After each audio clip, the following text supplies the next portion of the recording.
Hi, magandang tanghali po sa inyong lahat. For our second reading of the day, tingnan po natin kung ano po ang makikita natin sa second reading of the day. Yan. So sana po ay napanood nyo na po lahat yung third reading of the day kagabi na kanina ko lang po in-upload at yung first reading of the day today. Yan.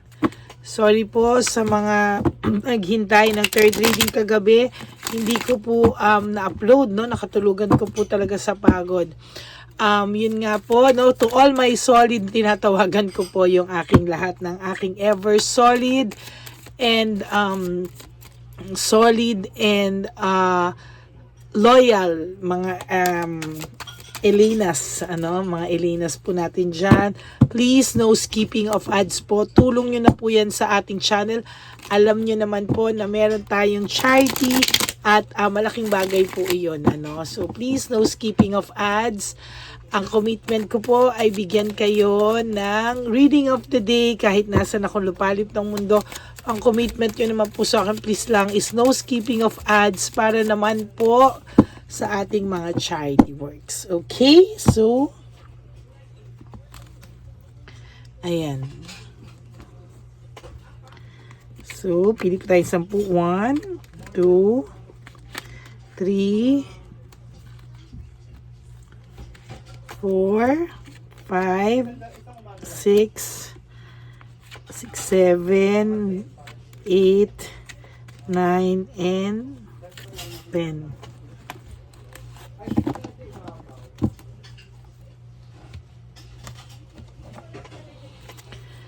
Ito naman po, no?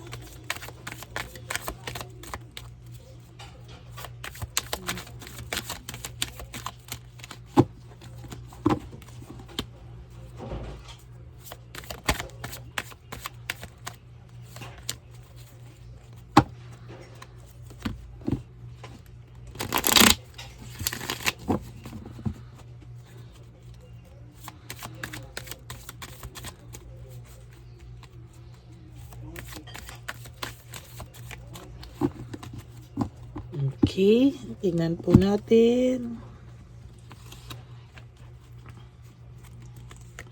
1, 2, 3, 4, 5, 6, 7, 8, 9, and 10.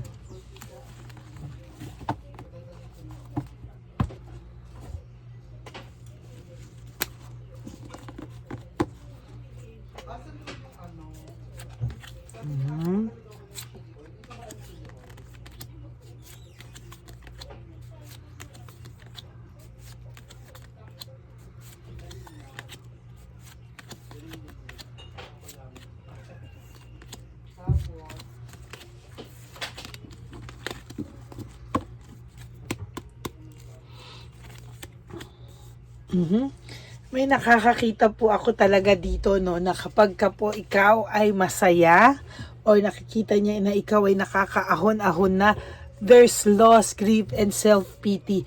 Durog na durog po ang taong to, no? Parang nakita ko na to kanina eh. Hindi ko lang binigyan ng pansin, no? Pero sa totoo lang po, as I've mentioned a while ago, kapag po masaya ka, hindi po siya happy, no? Pag masaya ka po, siya po ay malungkot, durog na durog po siya. Ayaw niya po na, talagang ayaw po ng person na ito makita na ikaw po ay, sa totoo lang, na ikaw po ay masaya, na ikaw po ay nakaka-move on. As a matter of fact, ayaw niya pong makitang ganon, ano? Medyo may pagka-selfish po talaga ang person na to. And nagsiselos po siya and nakaka-feel po siya ng insecurity pag nakakabalita po siya na ikaw ay moving on na with your life. Pero hanggang nalalaman niya po na bagsak ka pa rin, na malungkot ka pa rin, na naghahabol ka pa rin, lumalaki po ang ulo nito at hindi ka po niya naiisip at all. No? Pero po, pag yun nga sabi ko sa iyo, pag nalalaman niya po na masaya ka, ay durog po ang taong ito. That's victory and success po para sa iyo, no? There's victory and success para sa'yo. Why? Kasi po sa totoo lang po, nakikitaan ko po ang person na ito ng victory and success. Ang victory and success niya is makita kang hindi makamove on. Makita ka pong na-stuck sa kanya at na-stuck man sa samahang meron kayo. Sa totoo lang. No? Gusto niya po ay parang mababaliw ka pa rin kakaisip sa kanya. Parang ang gusto po ng taong to somehow ay makaramdam po siya ng hindi ka talaga makakalet go sa kanya. Yan ano. Pero the truth is, malungkot po ito kapag ikaw po ay masaya, nakaka-move on, nag-let go na, durog po itong taong ito. There's fulfillment and harmony sa buhay mo kapag wala talaga tong taong ito, no? Or there's fulfillment and harmony kapag po ang taong ito ay parang ang taong ito ay talagang makita mo, no, na talagang nabaliktad yung sitwasyon, makakaramdam ka po talaga ng fulfillment and harmony. Pero alam mo po ba, yung pag-alis pa lang po niya sa buhay mo ay isa ng success and victory sa'yo. Why? Kasi po itong taong to tell you honestly, ay magulo po ang buhay, no? Magulo po magdesisyon, at saka po pinapalabas niya lang po talaga na masaya lang siya, na okay lang siya. But the truth is, hindi po talaga siya okay. No? Kaya nga po sabi ko sa iyo, kapag po itong taong po nakakaramdam po na nakaka-move on ka na, ay talagang sinasabi ko naman po talaga sa iyo, hindi niya po kakayanin. Madudurog po siya ng tuluyan na durog na durog na durog. No? Pag nakikita niya po na nakakapag-isip ka na ng normal, nakakapag-isip ka na po ng too much, parang hindi mo na siya kailangan, ayan, dyan po siya magsisimulang mainis, dyan po talaga siya nagsisimulang mabwisit, at talagang hindi niya po kakayanin nang wala ka.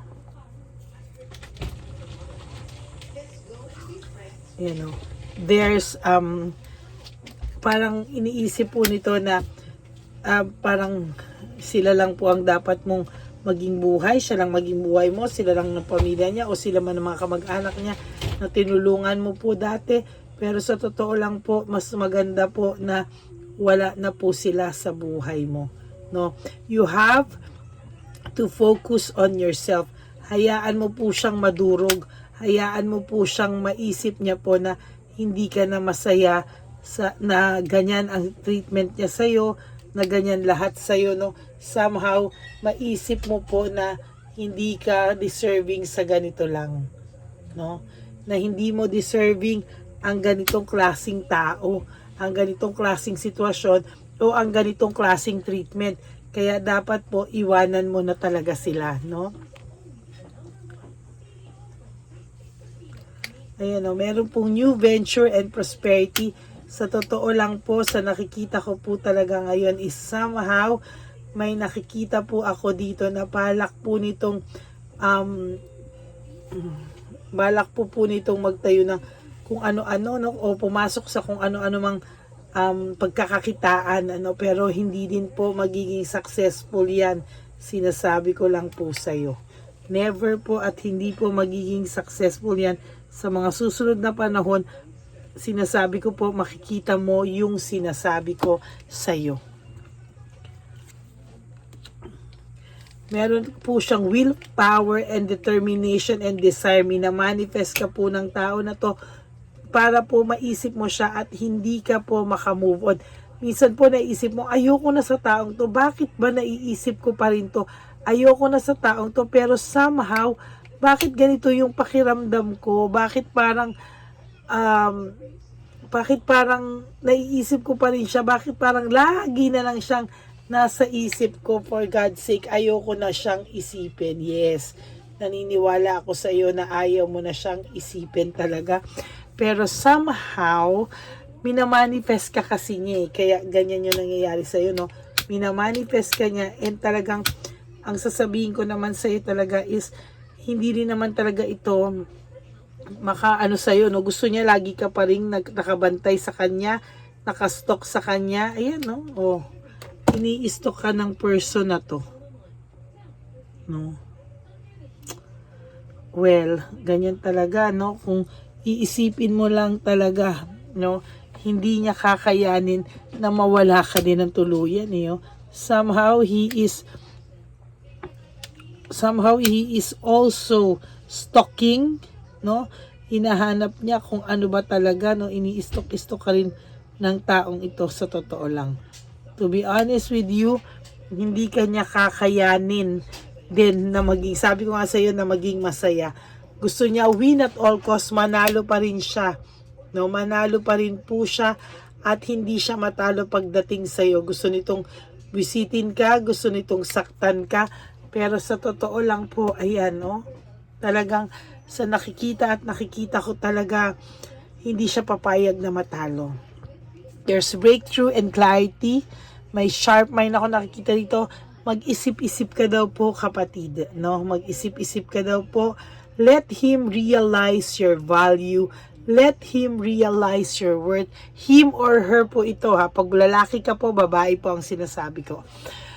Let them realize kung ano po ang nawala sa kanila nung nawala ka po sa kanila. Kasi kung patuloy ka po magiging marupok, talagang wala po, no? Talagang makikita natin na babaliwalain at babaliwalain ka. Pero ayan, no, nakita mo nga, from the title itself, palang na pag masaya ka, durog siya, yun na lang ang gawin natin. Pag masaya siya, durog ka. Pag masaya ka, durog siya. No? Pag masaya ka, durog siya. Okay, so pag masaya ka, durog siya, no? Yan po ang nakikita ko dito. There's fear of change. Natatakot din naman po ito, sa totoo lang, no? Natatakot din po ito na tuluyang ka rin namang mawala, no? Okay lang sana siya ng ganyan-ganyan, pero gusto niya paring maramdaman po yung presensya mo, no? Lagi niyang gusto na nandiyan ka rin sa presensya mo. Lagi niya pa rin maramdaman. Ini-stalk ka po ng tao to. I tell you, he or she is stalking you, no? Nakikibalita rin po to simula po nung wala kayo or baka wala kayong communication. Nakikibalita po ito sa kung sino-sinong tao, no? Then there's stress and burnout, no? Yan po ay stress and burnout. Nababurnout po ang taong ito, no? Sa totoo lang po, may stress and burnout po akong nakikita, no? Nai-stress talaga siya pag nakakabalita talaga siya na you are now okay and you are adjusting and okay ka na nang wala siya or ayaw mo na sa kanya, nai-stress talaga siya, no? This is no joke. Ayan, no? Stress and burnout, no? Kaya talagang sabi ko sa iyo, hindi ito papayag na magkaroon ka na iba. Talagang magdudurog to lalo, no? Work without result, kahit anong gawin niya, wala. Ganyan at ganyan pa rin, ano? Iistokin at iistokin ka nito. Ayun, no? Apektado rin siya sa hiwalayan niyo. Loss, separation. Nasaktan din to sa ano niyo. Kaya lang matigas siya, eh. Gusto niya pakita na I'm the man or I'm the woman na hindi ka nababalikan. Parang ganyan. Pero sa totoo lang po, to be honest with you, there is emptiness, no, sa paghihiwalay nyo rin. Kaya naghanap po ito ng iba or meron agad iba or ang bilis niyang pinagpalit ka. Why? Because nararamdaman niya po yung lungkot din naman, ano, na mag-isa. Yun yung pakiramdam niya, mag-isa siya. Meron naman parating sa'yo, eh. Oh. There's happy surprise sa'yo, no? Meron naman pong surprise sa'yo. Ina-avoid niya rin yung conflicts, no? Sa totoo lang, ikaw po ay you go out daw with your friends, oh. Kailangan mong umalis, kailangan mong mag-go out sa mga mga totoo, ha, totoong friends, hindi mga friends na mutual nyo para makabalita ka, hindi po ganon, ha. You go out with your friends, Avoid mo yung mga nagbibigay sa'yo ng conflict. Avoid mo po silang lahat. Yung mga hindi mo totoong kaibigan at yung mga pinapasakay ka lang na kaibigan kanila. There's emotional immaturity. Napaka-immature pa rin po kasi ng person mo. And to be honest with you, medyo may pagka-insecure, no, ang lalaki o ang babae na to, at may emotional immaturity talaga, kaya may disappointment po akong nakikita dito. Nagki-create ng too much disappointment sa kanila pag nakikita ka nilang masaya, nababalitaan nilang masaya ka, or ang pinaka-worst dyan ay ayaw mo na sa kanya. No? So that's it for your final reading for the day. Ayan po, no? Ayan po ang nakikita ko. Durog na durog siya pag masaya ka. Okay? So that's it for your second reading of the day today. For those of you na manunood, please, no skipping of ads po. And kung gusto niyo rin po magpaset ng private reading with me, you can message me po at Lady Lee Elena. That's Ladyly Elena. Nasa dulo po yan ng ating video. Diyan nyo lang po ako mako-contact. That's my only official and legit FB account. Yan, ano? At for those of you who would like to give me a super thanks for this video, sana po ay mapanood nyo rin po, at pag natuwa kayo at magbigay kayo ng super thanks sa video na ito, I would really appreciate that and be thankful from the bottom of my heart. Ang lagi ko pong bilin sa aking ever loyal and solid na mga Lady Elena friends, family, and subscribers, I love you all from the bottom of my heart. Maraming salamat po dahil lagi kayo naghihintay, hindi po kayo demanding na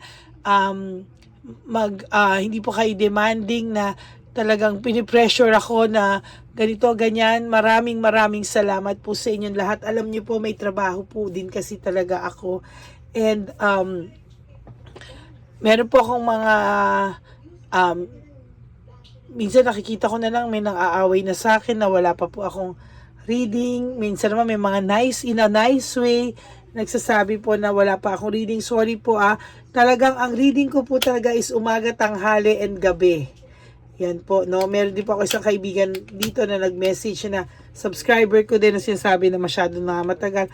Pero na-appreciate ko po kasi ibig sabihin gustong-gusto nyo na pong mabasa yung reading ko. Pero wag lang po itulad ng iba ng aaway na po, ha? Kasi po may trabaho po tayo. Ito po ay aking mission lamang na bigyan kayo ng first reading, second reading, and dati nga po isang reading of the day lang, di ba? Ngayon nga po ginawa ko lang first and second and third reading of the day. So I hope you guys appreciate that po talaga, no? Yung isang kaibigan ko po kanina nag-message and I really appreciate that. Pero yung iba po kasi nang aaway. So, wag naman po, no? So, ang lagi ko pong paalala sa inyo na life is too short, don't make it shorter by stressing yourself from all the pains and heartaches na binigay sa inyo ng kahapon. Just surrender everything to the divine universe and just let go and let God write your life and love story. I will be back for another set of reading, our third and final reading of the day. Please, no skipping of ads. Yan lang po ang lambing ko sa inyo, ha? At mag-enjoy po tayo at tingnan po natin kung ano ang guidance para sa atin sa araw na ito ng mga mensahe para sa inyong lahat. Maraming salamat po. God bless you all and I love you all. I will all see you again later for our third and final reading of the day. God bless you all. Bye!